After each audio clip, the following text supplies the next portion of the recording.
Next point है व्यावसायिक सफलता के विकास में सहायक। इसका तात्पर्य कि शिक्षा व्यावसायिक हो जानी चाहिए। इसका पर्याप्त प्रभाव कृषि तथा तकनीकी शिक्षा पर पड़ना चाहिए। राष्ट्रीय विकास को बनाए रखने में मदद करते हैं। फिफ्थ पॉइंट है राष्ट्रीय विकास को बनाए रखने में मदद करते हैं। कई बार व्यक्ति का दृष्टिकोण इतना संकीर्ण हो जाता है कि उस क्षेत्र को राष्ट्र समझ बैठता है। जिस क्षेत्र में वह निवास करता है उसके लिए अपने क्षेत्र को सुरक्षा ही सर्वोपरि होती है। परिणाम स्वरूप राष्ट्रीयता की भावना का लोप होने लगता है। ऐसे संकीर्ण दृष्टि वाले व्यक्तियों को राष्ट्रीयता का महत्व समझने के लिए प्राथमिक शिक्षा का सार्वभौमिकरण करना आवश्यक है। नेक्स्ट छठा पॉइंट है शिक्षा का सार्वभौमिकरण लोकतंत्र की सफलता हेतु आवश्यक है। लोकतंत्र जनता की सरकार, जनता के हाथ में शक्ति। भारत एक लोकतांत्रिक देश है। इसमें अशिक्षित व्यक्ति और अधिकारों कर्तव्यों के संबंध में जिसे ज्ञान नहीं होता, अतः ऐसे अशिक्षित व्यक्तियों को अधिकारों और कर्तव्यों के संबंध में ज्ञान देने के लिए प्राथमिक शिक्षा का सार्वभौमिकरण करना बहुत आवश्यक है। मानव नेक्स्ट पॉइंट है मानव संसाधन का विकास होता है। नेक्स्ट है उस शिक्षा की तैयारी होती है। उस शिक्षा की तैयारी इसके अंतर्गत प्राथमिक स्तर की शिक्षा उच्च स्तर की शिक्षा के लिए नींव का कार्य करती है। इसलिए इस नींव का मजबूत होना बहुत आवश्यक है ताकि इस पर उस शिक्षा का भवन अस्थायी रूप से खड़ा हो सके। और इस भवन के अस्थायित्व के लिए यह आवश्यक हो जाता है कि प्राथमिक शिक्षा का सार्वभौमिकरण किया जाता है। शिक्षा में सार्वभौमिकरण की आवश्यकता एवं महत्व को देखते हुए अब हम आगे बढ़ते हैं कि प्राथमिक शिक्षा के सार्वभौमिकरण में समस्याएं क्या क्या हैं। Problem is universalization of primary education. आए दिन हमारे समाज में बदलाव आ रहा है। सामाजिक बदलाव सबसे उत्तरदायी कारक है जिसके कारण शिक्षा के द्वारा समाज में चल रहे ढांचे में बदलाव लाकर एक नए समाज की स्थापना की जा सकती है। समाज में फैले अंधविश्वासों, आडंबरों, रूढ़ियों और प्रपंचों को जड़ से उखाड़ने में शिक्षा ही सहायक है। इसलिए आजकल संसार में अनेक राष्ट्र प्राथमिक शिक्षा का सार्वभौमिकरण का प्रयास कर रहे हैं। स्वतंत्रता प्राप्ति के इतने वर्षों के पश्चात भी हम उस लक्ष्य को प्राप्त करने में सफल नहीं हुए। इसके कारण इसके मार्ग में आने वाली समस्याएं हैं जो निम्नलिखित हैं। आर्थिक समस्याएं, सामाजिक समस्याएं, राजनैतिक समस्याएं, शैक्षिक समस्याएं एवं जनसंख्या समस्याएं।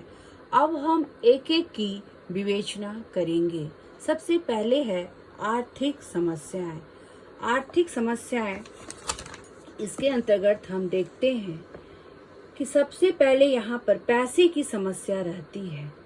शिक्षित लोग जो हैं वो जिंदगी बहुत अच्छे से जीते हैं क्योंकि उनके मन में अच्छे अच्छे विचार आते हैं, क्योंकि वे शिक्षा पाकर शिक्षित होकर वो अच्छे बुरे के बारे में कद्र करते हैं। और जब भारत स्वतंत्र हुआ तो यहाँ घोर आर्थिक विषमता थी कि गरीबी रेखा से नीचे जीवन कर रहे थे लोग। ऐसे लोगों के पास धन की पर्याप्त कमी थी। ये लोग अपने बच्चों के लिए कॉपी, किताब, वर्दी तक का प्रबंध नहीं कर पाते। अपने बच्चों को विद्यालय भेजना कैसे संभव हो पाता। यदि कुछ माता पिता अपने बच्चों को विद्यालय में भेजते भी थे तो आर्थिक तंगी के कारण उनकी पढ़ाई बीच में छूट जाती थी। इस प्रकार आर्थिक समस्याओं के कारण देश की जनसंख्या का बहुत बड़ा भाग वंचित रह जाता है। दूसरा है सामाजिक समस्याएं, सोशल प्रॉब्लम। आज हम जिस समाज में रह रहे हैं वह समाज अंधविश्वासों को ज्यादा महत्व देता है। अंधविश्वास के कारण समाज की आंतरिक व्यवस्था पूरी तरह गड़बड़ा गई है। अंधविश्वास के कारण ही ये लड़कियों को पढ़ने के लिए विद्यालय नहीं भेजना चाहते, जबकि एजुकेशन यहाँ पर फ्री हो रहा है। स्त्रियों के प्रति इनके मन में भेदभाव रहता है कि स्त्रियों का कार्य केवल घर की चारदीवारी में रहकर अपना कार्य करना है एवं बच्चों का पालन पोषण करना है। इसलिए जिन परिवारों पर ऐसे सोच रखते हैं और इस तरह से स्त्री का अत्याचार करते हैं और पर्दा प्रथा में रखते हैं, वे शिक्षा प्राप्त नहीं कर पाते।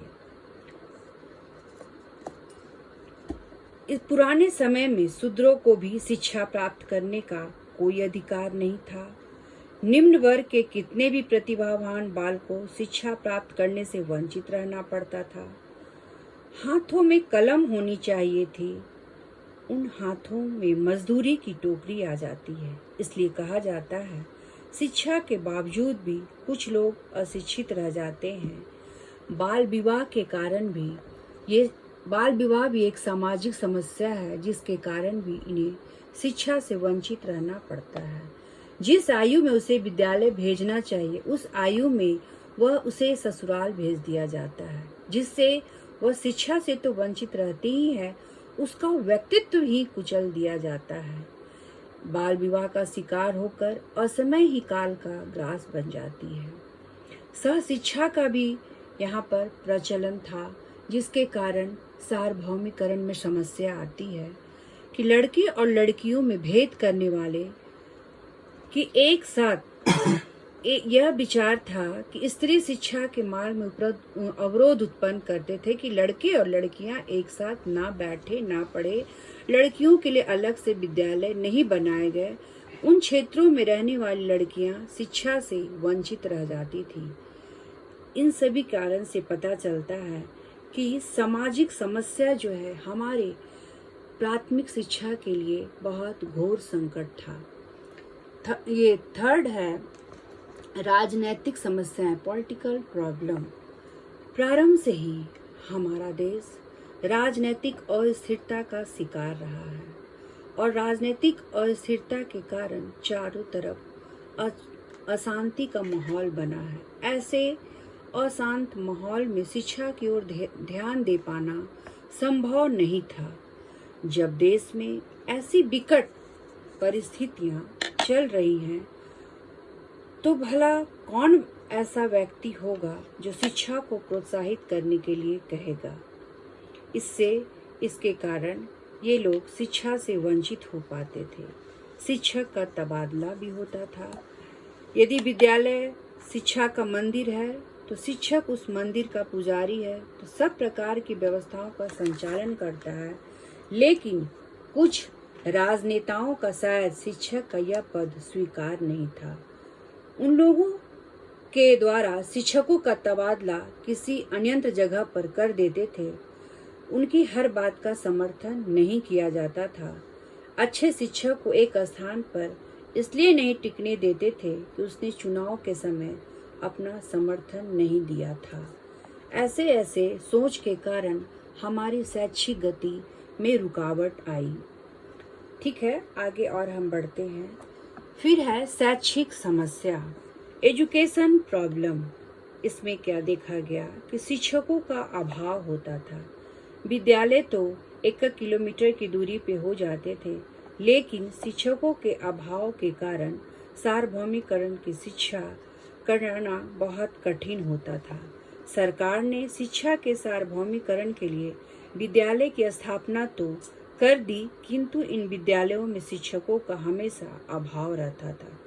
शिक्षकों के न होने से बच्चे ऐसे ही साल भर खेलते रहते थे और बार बार अनुत्तीर्ण हो जाते थे। विद्यालयों में पुस्तकालयों का भी अभाव था। जटिल पाठ्यक्रम थे, जिसके कारण छात्रों में कोई रुचि, कोई ध्यान नहीं दिया जाता था। इस जटिलता का परिणाम था कि कुछ छात्र अपनी पढ़ाई बीच में ही छोड़ देते थे। और शैक्षिक समस्या और क्या थी? एक अध्यापकीय विद्यालय था। इन विद्यालयों में पढ़ाने वाले अध्यापकों को एक ही समय में 2-3 कक्षाओं को पढ़ाना पड़ता था। इसका प्रभाव यह पड़ता था कि अध्यापक किसी भी कक्षा को ठीक ढंग से नहीं पढ़ाता, जिसके कारण छात्रों की पढ़ाई में कोई रुचि नहीं होती और वे विद्यालय में ही आना बंद कर देते। और है शैक्षिक समस्याएं के अंतर्गत शैक्षिक सहायक सामग्री का भी अभाव था, जिसके कारण ये प्रभावशाली बन गया। इस सामग्री के अभाव से अध्यापक का कार्यभार कई गुना बढ़ जाता था। उसे छात्रों को पढ़ाते समय केवल मौखिक रूप से ही काम चलाना पड़ता था। इससे अध्यापक को कक्षा में नियंत्रण स्थापित करने में जो सहायता मिलती थी, उससे वह वंचित रह जाता था। छात्र पढ़ने में रुचि ले भी रहे हैं तो शैक्षिक सहायक सामग्री के अभाव से छात्र पढ़ाई से जी चुराने लगते थे और वो बीच में ही पढ़ाई छोड़ देते थे। नेक्स्ट, इसी के अंतर्गत है दोषपूर्ण परीक्षा प्रणाली भी पाया गया। कमजोर बच्चों को अनुत्तीर्ण होने के बावजूद भी उत्तीर्ण घोषित कर दिया जाता। अनुत्तीर्ण होने के बाद जो बच्चे कमजोर होते थे उन्हें क्या कर दिया जाता था? पास कर दिया जाता था। इसका परिणाम यह होता था कि जो अच्छे छात्र थे उन्हें कमजोर दोनों तरह के बच्चों के लिए यह परीक्षा प्रणाली एक अभिशाप बन गई। इससे तंग आकर कुछ बच्चे तो पढ़ाई छोड़ने का मन ही बना लेते थे। इसके आगे हम देखेंगे जनसंख्या की समस्याएं। पॉल्यूशन प्रॉब्लम, बढ़ती हुई आबादी से भी समस्या बढ़ रही थी। ग्रामीण क्षेत्र में बच्चों को प्राथमिक शिक्षा मिल जाती थी, परंतु रिसर्च से पता चला कुछ ही समय के बाद वहां फिर जनसंख्या तेजी से बढ़ी, जिसके कारण सार्वभौमिक शिक्षा देने में असुविधा रही। शिक्षा की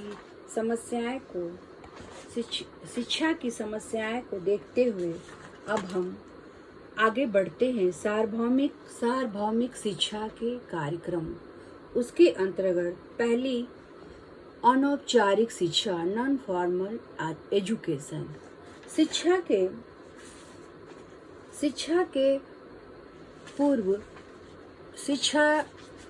के सार्वभौम लक्ष्य की पूर्ति के लिए कामकाजी बालक एवं बालिका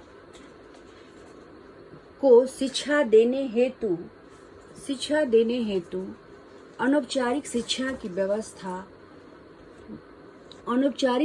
की व्यवस्था वर्ष 1986 की राष्ट्रीय शिक्षा नीति के अंतर्गत की गई।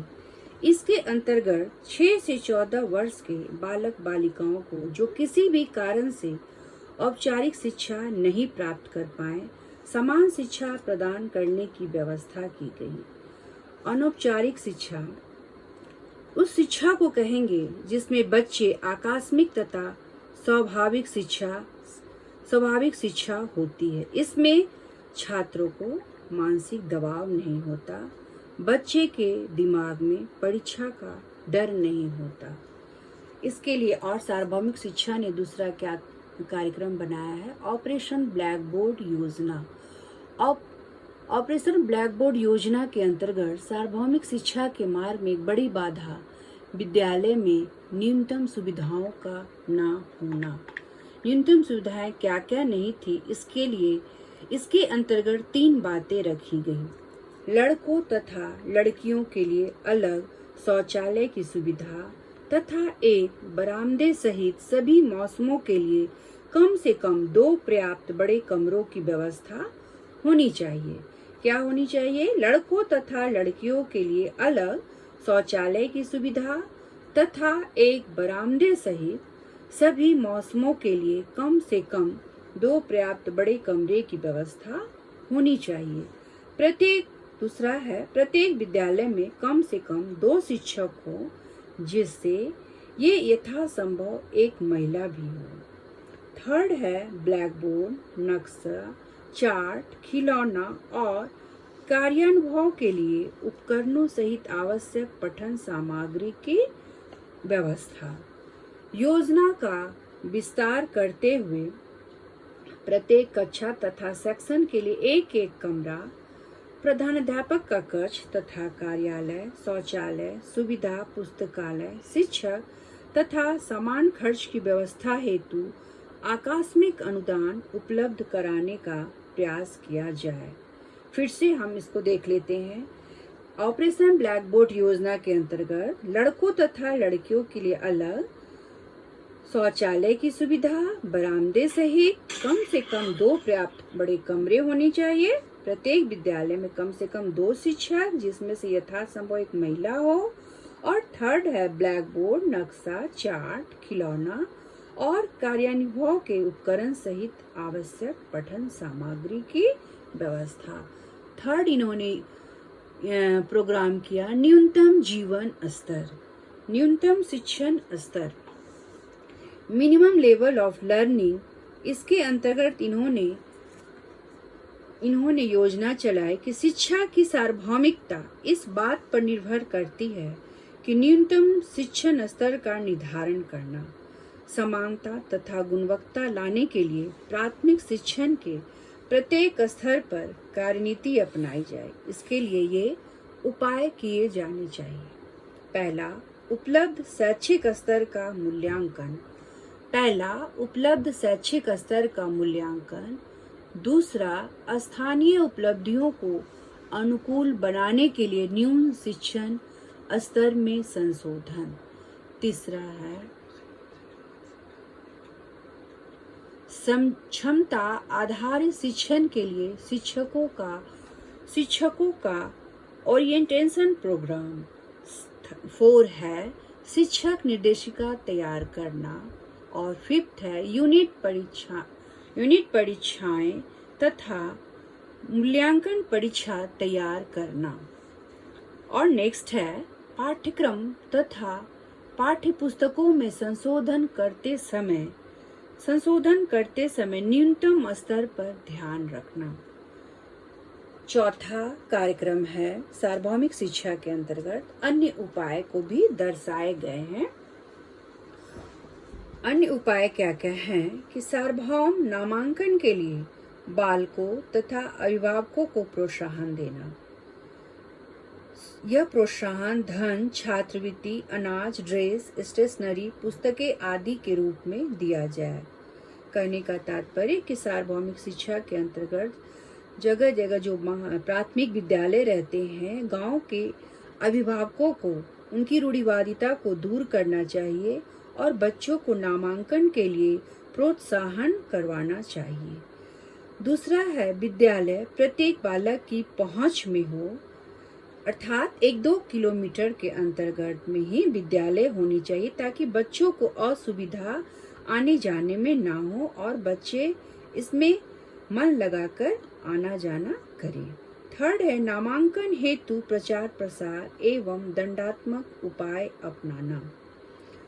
4 है अंशकालिक शिक्षा की व्यवस्था करना। नेक्स्ट है कक्षा 8 तक व्यापक मूल्यांकन नीति अपनाना।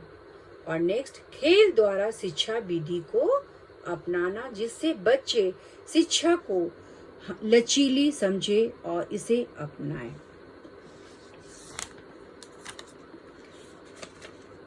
नेक्स्ट टॉपिक है प्राथमिक शिक्षा के सार्वभौमिकरण के लक्ष्य को प्राप्त करने के लिए कुछ निर्देश दिए गए हैं जो शिक्षा की दृष्टि से उपयोगी हैं। पहला, हमने ऑपरेशन ब्लैक बोर्ड के बारे में योजना बता चुके हैं। ऑपरेशन ब्लैक बोर्ड योजना को सभी राज्यों में समान रूप से लागू किया जाए।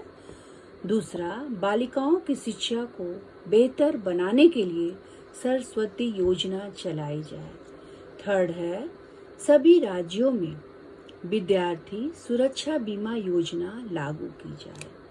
4 है शिक्षा की दृष्टि से पिछड़े क्षेत्रों में शिक्षा के प्रसार पर पूरा ध्यान दिया जाए।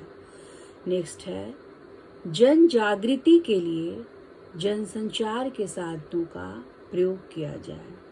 नेक्स्ट, जब नया सत्र प्रारंभ हो तो नामांकन अभियान शुरू किया जाए। नेक्स्ट, छात्रों को 100% उपस्थिति के लिए पुरस्कार दिया जाए, जिससे छात्रों को विद्यालय आने में प्रोत्साहन मिलेगा। नेक्स्ट है, अपव्यय एवं अवरोधन की समस्या का समाधान किया जाए। बच्चों और अभिभावकों को शिक्षा के प्रति रुचि उत्पन्न की जाए। अगला 10 पॉइंट है, 2010 तक अनिवार्य शिक्षा के निर्धारित लक्ष्य को प्राप्त करने का भरसक प्रयास किया जाए। अब इसके लिए कोठारी कमीशन के सुझाव क्या क्या किए गए सार्वभौमिक शिक्षा के अंतर्गत, ये हम आगे देखेंगे। इसमें भी पॉइंट है, हर बच्चे के घर से आसानी से पार करने योग्य दूरी पर स्कूल की व्यवस्था की जाए। दूसरा, विहित आयु के हर बच्चे को प्रचार प्रसार द्वारा समझाकर और जरूरी हो तो दंडात्मक कार्रवाई करके स्कूल की कक्षा 1 में नामांकन किया जाए। थर्ड है, हर नामांकित बच्चे को स्कूल में तब तक रोका जाए तब तक कि वह विहित आयु का न हो जाए या विहित पाठ्यक्रम पूरा न कर ले। फोर्थ, कक्षा 1 से 5 तक विद्यालय में रहे। कक्षा 1 या 2, कक्षा 5 को प्राथमिक शिक्षा की 2 इकाई मानी जाए। छठा, निःशुल्क ड्रेस, पुस्तकें तथा स्टेशनरी प्रदान करना। और 7वां, पाठ्यक्रम को गुणात्मक बनाना। 8 नंबर है, शिक्षा को रुचिपूर्ण बनाना। ये कोठारी कमीशन के अंतर्गत आते हैं। इसमें सुझाव दिया गया है ताकि इन सब नियमों का पालन करते हुए सार्वभौमिक शिक्षा के मार्ग में जो भी बाधाएं आ रही हैं उसको दूर किया जाए। Thank you. अब हम लोग देखते हैं कि सर्व शिक्षा अभियान का उदय कैसे हुआ। स्वतंत्रता प्राप्ति के बाद देश की सरकार का सबसे बड़ा लक्ष्य था कि शिक्षा के क्षेत्र में सबों को शिक्षा सुलभता से उपलब्ध कराना। इसी क्रम में सार्वभौमिकरण अर्थात शिक्षा सबों के लिए सभी स्थान पर शिक्षा कम से कम वर्ष 6 से 14 वर्ष के बच्चों को उपलब्ध हो, वह भी निःशुल्क एवं अनिवार्य शिक्षा के रूप में। इसी क्रम में अनुच्छेद 45 संविधान के निर्माण में यह लागू हुआ और इस बात का उल्लेख किया गया कि 10 वर्षों के अंदर 14 वर्ष तक के सभी बालकों को निःशुल्क एवं अनिवार्य शिक्षा की व्यवस्था कराई जाए। अनुच्छेद 17 में नागरिकों को समानता का अधिकार देकर छुआछूत को खत्म कराने की कोशिश की गई। भारतीय संविधान का अनुच्छेद 21 संविधान के मौलिक अधिकारों का एक हिस्सा है, जिसमें यह कहा गया कि भारत में कानून द्वारा स्थापित किसी भी प्रक्रिया के अलावा कोई भी व्यक्ति उसके जीवित रहने का अधिकार और निजी स्वतंत्रता से वंचित नहीं रह सकते। यह नीति निर्देशक तत्वों के अंतर्गत राज्यों को इस कार्य के लिए निर्देशित किया गया। इसी क्रम में अब आज वर्तमान में हम बात करते हैं, परंतु यह सर्वव्यापीकरण बड़े पैमाने पर शिखर रही है। इसके अंतर्गत बहुत से कार्यक्रम या योजना चलाए गए, जिसमें ऑपरेशन ब्लैक बोर्ड योजना और अनौपचारिक शिक्षा और विभिन्न योजनाएं चलाई गई। तब यह सर्व शिक्षा अभियान रही। सर्व शिक्षा अभियान एक ऐसा ऐतिहासिक प्रयास है जिसका उद्देश्य राज्यों की भागीदारी में क्रमबद्ध समेकित प्रयास द्वारा प्राथमिक शिक्षा को जन जन तक पहुंचने के संवैधानिक लक्ष्य को प्राप्त करना है। यह एक ऐसा अभियान है जिसमें देश के प्राथमिक शिक्षा के क्षेत्र में बदलाव लाने की अपेक्षा की गई है। इसका उद्देश्य 2010 तक 6 से 14 आयु वर्ग के सभी बच्चों को गुणवत्ता प्रारंभिक शिक्षा प्रदान करना। संक्षेप में, सर्व शिक्षा अभियान एक निश्चित समयबद्ध कार्यक्रम है जो सार्वभौमिक प्राथमिक शिक्षा से संबंध रखता है। यह अभियान प्राथमिक स्तर पर सभी को शिक्षा देने के लिए चलाया गया। इस अभियान का आरंभ 2001 में किया गया। इसे प्रारंभ करने के लिए नारे भी लगाए, स्कूल चलो अभियान, घर घर विद्या दीप जलाओ, अपने बच्चे सभी पढ़ाओ। 21वीं सदी की यही पुकार, शिक्षा है सबका अधिकार, कोई न छूटे इस बार, शिक्षा है सबका अधिकार। भारतीय संविधान द्वारा भारत में समानता पर आधारित ऐसे समाज की स्थापना की बात कही गई जिसमें सबको सामाजिक न्याय उपलब्ध हो। इस लक्ष्य की प्राप्ति के लिए संविधान में अनेक प्रावधान किए गए। प्राथमिक शिक्षा का सार्वभौमिकरण इनमें से एक है। सर्व शिक्षा अभियान एक समन्वित तथा सुव्यवस्थित कार्यक्रम है। सर्व शिक्षा अभियान को सुव्यवस्थित करने के तरीके, विभिन्न तरीके इसको एक चित्र के द्वारा दर्शाया गया है।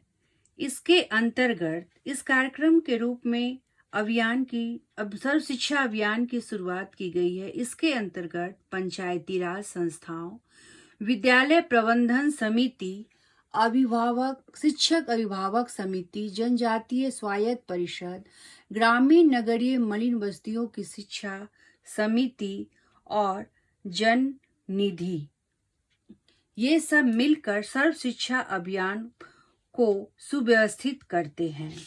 इसके अंतर्गत सर्व शिक्षा अभियान एक समन्वित तथा सुव्यवस्थित कार्यक्रम है। इसमें सभी वर्ग के बच्चों को शिक्षा से संबंधित करने का प्रयास किया गया है। शिक्षा की गुणवत्ता तथा सर्व शिक्षा अभियान की सफलता के लिए समाज के विभिन्न वर्गों की सहभागिता को सुनिश्चित करने का प्रयास किया गया है। अतः सर्व शिक्षा अभियान की संरचना और संगठन से यह बात पूरा क्लियर हो जा रहा है। आगे बढ़ते हैं। सर्व शिक्षा अभियान अटल बिहारी वाजपेयी के द्वारा इसका कार्यक्रम चलाया गया। सर्व शिक्षा अभियान 2001 भारत सरकार का एक प्रमुख कार्यक्रम है। इसकी शुरुआत 2001-2 में अटल बिहारी वाजपेयी द्वारा एक निश्चित समय अवधि के तरीके से प्राथमिक शिक्षा के सार्वभौमिकरण, जैसा कि भारतीय संविधान के 86वें संशोधन द्वारा निर्देशित किया गया है। भारतीय संविधान के अनुच्छेद 45 में यह व्यवस्था है कि 14 वर्ष तक के सभी बच्चों को अनिवार्य निःशुल्क शिक्षा दी जाए, और सभी जानते हैं किसी न किसी कारण हम इस लक्ष्य को प्राप्त नहीं कर सके। इसके फलस्वरूप सन 1992 में राष्ट्रीय शिक्षा नीति 1986 की समीक्षा करके इसे एक नया रूप दिया गया। पिछले अनुभव से यह स्पष्ट हुआ है कि एक और विभिन्न राज्यों में प्राथमिक शिक्षा प्राप्त करने वाले छात्रों के प्रतिशत में बहुभिन्नता है, तो दूसरी ओर बहुत बड़ी संख्या में स्कूल जाना आरंभ करने के बाद भी अपनी पढ़ाई बीच में ही छोड़ देते हैं। इसके फलस्वरूप सन में 2000 से सरकार द्वारा प्राथमिक शिक्षा का सार्वभौमिकरण करने के लिए एक विशेष अभियान शुरू किया गया, जिसे सर्व शिक्षा अभियान कहा गया। सर्व शिक्षा अभियान के निम्नांकित लक्ष्य निर्धारित किए गए हैं। सन 2010 तक 6 वर्ष से 14 वर्ष तक के बच्चों को अनिवार्य प्राथमिक शिक्षा देना। दूसरा है शिक्षा का सार्वभौमिकरण करने के लिए एक समयबद्ध योजना को लागू करना। तीसरा है शिक्षा की गुणवत्ता में सुधार करना तथा बच्चों की बढ़ती हुई संख्या के आधार पर विभिन्न क्षेत्रों में प्राइमरी स्कूलों की संख्या में वृद्धि करना। नेक्स्ट, समाज में प्रत्येक वर्ग के बच्चों को शिक्षा के समान अधिकार देना। यहाँ पर प्रत्येक वर्ग के बच्चों को मीन्स पिछड़ा वर्ग, अनुसूचित जाति, सभी वर्गों के बच्चों को लिया गया है। प्राइमरी स्कूलों के संचालन में स्थानीय स्तर के लोगों की सहभागिता को बढ़ाना। छठा, प्रारंभिक शिक्षा के विकास के लिए पंचायती राज संस्थाओं, मलिन बस्तियों के लोगों, अभिभावकों और जनजातीय परिषदों का अधिक से अधिक सहयोग प्राप्त करना। 7 पॉइंट, वर्ष 2003 तक के सभी बच्चों के लिए स्कूल शिक्षा गारंटी केंद्र, वैकल्पिक स्कूल तथा बैक टू स्कूल शिविर की उपलब्धता। 8वां है 2007 तक सभी बच्चे 5 वर्ष की प्राथमिक शिक्षा पूरी कर ले। वर्ष 2010 तक के सभी बच्चे 8 वर्ष की स्कूली शिक्षा पूरी कर ले। वर्ष 2000 तक सभी बच्चों को विद्यालय में बनाए रखे। सामाजिक न्याय व समानता के संवैधानिक लक्ष्य को प्राप्त करना। नेक्स्ट, जीवनोपयोगी एवं गुणात्मक प्राथमिक शिक्षा उपलब्ध कराना। चलिए फिर हम लोग आगे इसी चीज को आगे हम लोग नियमबद्ध बढ़ाएंगे और इसका संचालन करेंगे। तब तक के लिए गुड बाय।